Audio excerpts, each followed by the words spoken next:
Attorney General Garland, when you appeared before us in February, you acknowledged, and I quote, great respect for belief in the oversight role of the committee. And you committed your department to, quote, be as responsive as we possibly can to comply with information requests. I commend you for the steps you've taken, but I believe I speak for all of my colleagues in saying there is still room for improvement when it comes to department responses.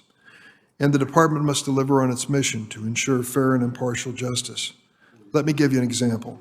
In the closing days of the Trump administration, the department's Office of Legal Counsel issued a memo wrongly declaring, in my estimation, that federal inmates released to home confinement under the Bipartisan CARES Act must return to the Federal Bureau of Prisons custody following the COVID-19 emergency. In fact, the CARES Act includes no such requirement. These nonviolent inmates are already home and are overwhelmingly reintegrating into the community with success. On April 23rd, I sent you a letter, joined by Senator Booker, urging you to rescind this memo. 6 months later, we still have not received a response. Another example. In November of 2020, the Trump administration published a rule discouraging inmates from completing programs under the First Step Act to reduce their chances of reoffending. This was a major measure that was undertaken, the First Step Act, by combining a prison reform measure that was co-sponsored by Senator Cornyn and Senator Whitehouse with a sentencing measure co-sponsored by Senator Grassley and myself and signed into law by the president. Now, Senator Grassley and I sent you a letter on May 5th urging the department to reject the proposed rule and instead enact a rule consistent with the goal of the First Step Act of reducing recidivism. It's been 5 months.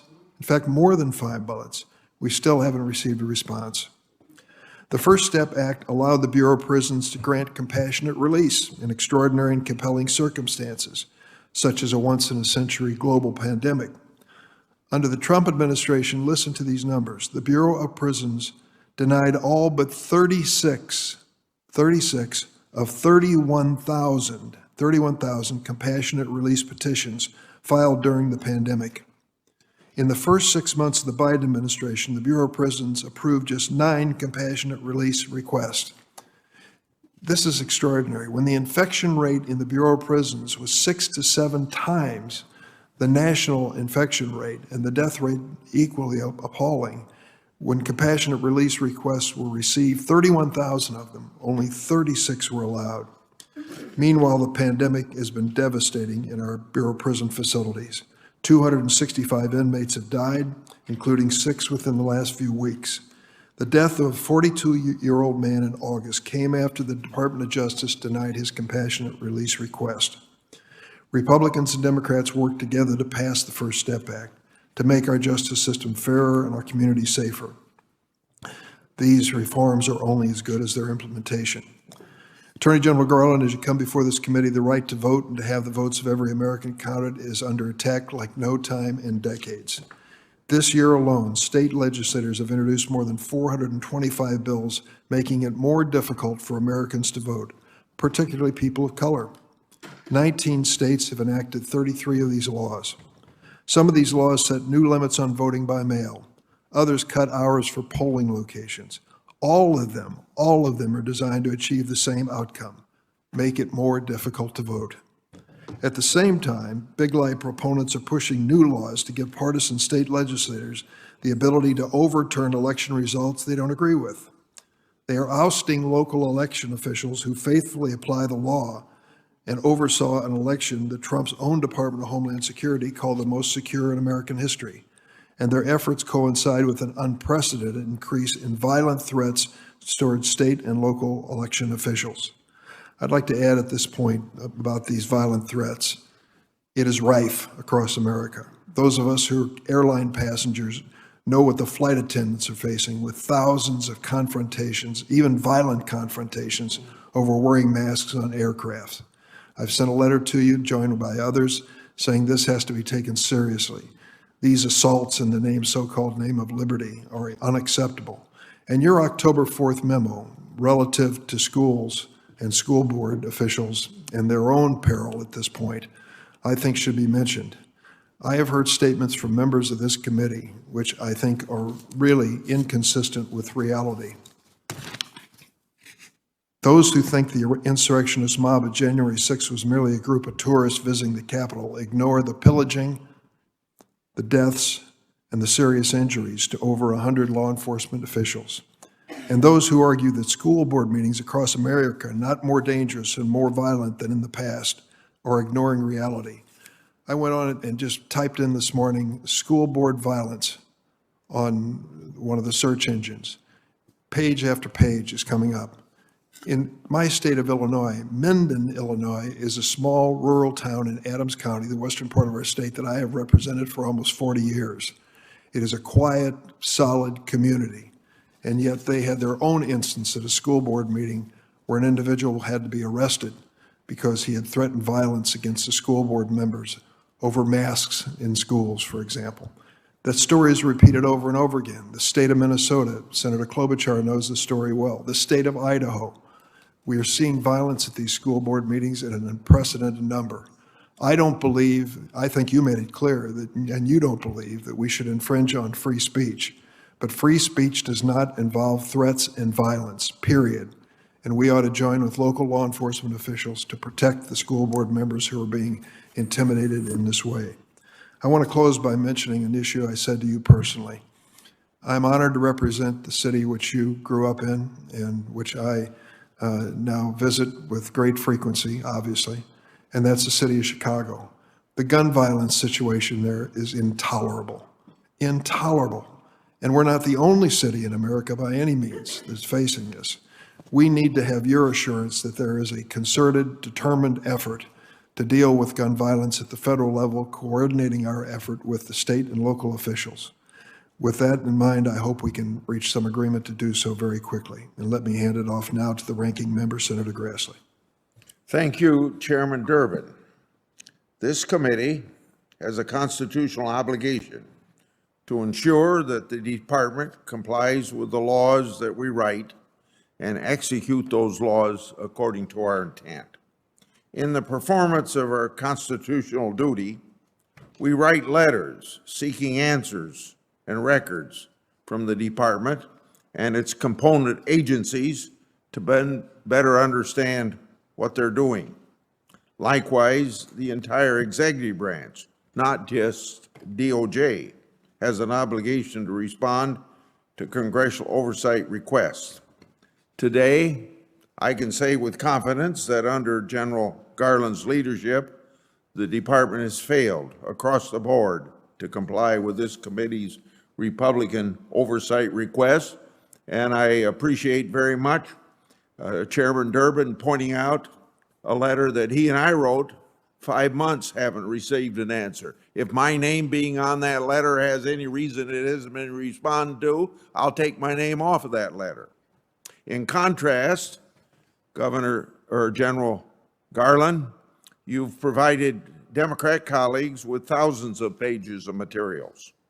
Moreover, President Biden has politicized and inserted himself into the department policymaking, notably directing the end of compulsory process for reporter records in criminal leak investigations, and most recently, inserting himself when he said the department should prosecute anyone who defies compulsory process from the January 6th committee. At your confirmation hearing, I read to you what I told Senator Sessions at his confirmation hearing for being Attorney General this, quote, if Senator Feinstein, who then was ranking member, if Senator Feinstein contacts you, do not use this excuse, as so many people use, that if you are not a chair of a committee, you do not have to answer the questions. I want her questions answered just like you would answer my questions. End of quote that I gave to Senator Sessions. So you said to me at your hearing, quote, I will not use any excuse to not answer your questions, Senator, end of quote. You have failed to satisfy that statement. Example, I've asked the Department for records relating to Hunter Biden's October 2018 firearm incident, where his gun ended up in a trash can near a school. Now, that's a firearm incident. Your ATF used the Federal Freedom of Information Act to refuse producing those records when that law doesn't even apply to the Congress. I've also asked for information relating to Chinese nationals linked to the communist Chinese regime that are connected to the Biden family. One individual, Patrick Ho, was not just linked to Chinese regime, he was apparently connected to that country's intelligence service. Hunter Biden reportedly represented him for $1 million.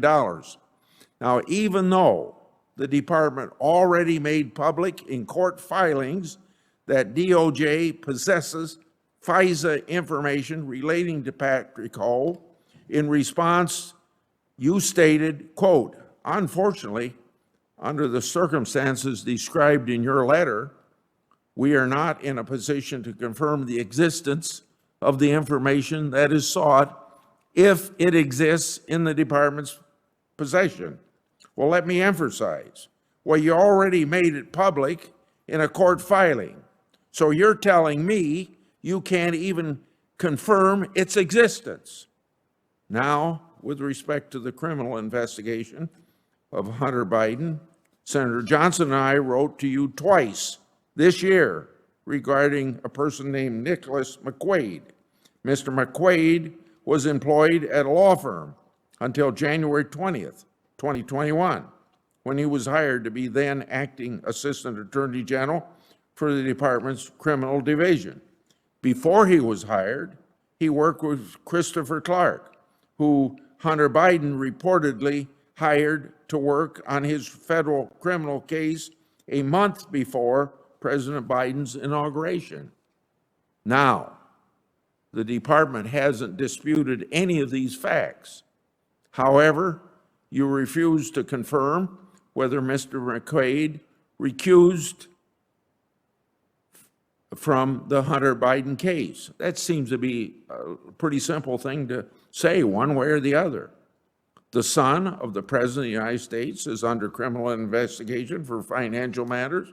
A senior attorney under your command has apparent conflicts with that matter. Your refusal to answer just threshold questions cast a very public cloud over the entire investigation, a cloud that you should easily do away with if you were just a little bit transparent. When I placed holds on your nominees for the department's failure to comply with Republican oversight requests, I said either you run the Department of Justice or the department runs you. Right now, it looks like the Department of Justice is running you. Since your confirmation, in less than a year, the department has moved as far left as it can go. You've politicized the department in ways it shouldn't be. Case in point, your infamous school board memo. You publicly issued this memo merely 5 days after the National School Board Association wrote a letter to President Biden. Now, incredibly, they asked the department to use the Anti-Terrorist Patriot Act against parents speaking their minds to local school officials. The School Board Association has since apologized for that letter, but not before the department relied on their letter to mobilize federal law enforcement in state and local matters. Meanwhile, actual violent crime is on the rise in the country. Your memo treats parents speaking freely to be worthy of the department's heavy investigative and prosecutorial hand. You've created a task force, now a task force that includes the department's criminal division and national security division to potentially weaponize against parents. Your memo also creates a special training and guidance for local school boards and school administrators to recognize threats against them. According to your memo, these threats include an undefined category of quote-unquote other forms of intimidation and harassment. So now, the last thing the Justice Department and FBI need is a very vague memo to unleash their power, especially when they've shown zero interest in holding their own accountable. I don't, when you don't hold your own accountable, let's not forget about Obama-Biden administration FISA abuse during Crossfire Hurricane. Abuses that the department and the FBI for years denied even to be possible. And then you allowed a disgraced former FBI official off the hook, paying him hundreds of thousands of dollars in taxpayers' money, when the Inspector General determined that he lied to investigators 7 times. Yes, 7 times over the course of 3 different occasions. Or the FBI's and the department's total failure to protect hundreds of kids from abuse by Larry Nassar and then cover it up. When we had a bipartisan hearing to learn about those courageous survivors, your Deputy Attorney General didn't even show up. So getting back to the National School Board Association matter, these parents are trying to protect their children. They're worried about divisive and harmful curricula based upon critical race theory. They're speaking their minds about mass mandates. This is the very core of constitutionally protected speech, and free speech is deadly to the tyranny of government and is the lifeblood of our constitutional republic. To say your policies are outside of the mainstream would be an understatement. Mothers and fathers have a vested interest in how schools educate their children. They are not, as the Biden Justice Department apparently believes them to be, national security threats. What is a national security threat is things like MS-13. What is a national security threat is like our open southern borders. What is a national security threat is the federal government's failing to adequately vet individuals from Afghanistan. I suggest that you quickly change your course because you're losing credibility with the American people and with this senator in particular. Thanks for watching, and if you haven't already, please consider subscribing to our channel. And while you're at it, please leave us a comment. Thank you for watching.